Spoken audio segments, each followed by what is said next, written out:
سابق وفاقی وزیر مشاہد حسین سید کا کہنا ہے کہ بھارت کو پاکستان اور سعودی عرب کے درمیان معاہدے کے بارے میں معلوم نہیں تھا، ان کے لیے یہ سرپرائز تھا۔ انہوں نے کہا کہ بھارت اسرائیل کی جارحیت کو سپورٹ کر رہا تھا۔ قطر پر حملے کے بعد امریکہ نے عرب ممالک کو دھوکہ دیا۔ عرب ممالک کا امریکہ پر اعتماد ختم ہو چکا ہے۔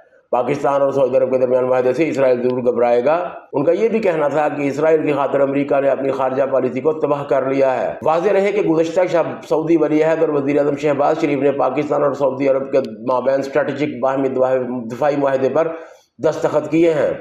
مذکورہ معاہدہ دونوں ممالک کی سلامتی کو بڑھانے، خطے اور دنیا میں امن کے حصول کے مشترکہ عزم کی عکاسی کرتا ہے۔ موجودہ اور متوقع خطرات و چیلنجز کے تناظر میں یہ معاہدہ دفاع کو مضبوط بنائے گا۔ معاہدہ دونوں ممالک کی دفاعی صلاحیتوں کی تیاری اور انضمام کو بڑھائے گا۔ معاہدے سے دونوں ممالک کی سلامتی اور علاقائی سالمیت کو لاحق کسی بھی خطرے کا مقابلہ کیا جا سکے گا۔ معاہدے کی شقوں کے تحت کسی بھی ملک پر بیرونی مسلح حملہ دونوں ممالک پر حملہ تصور ہوگا۔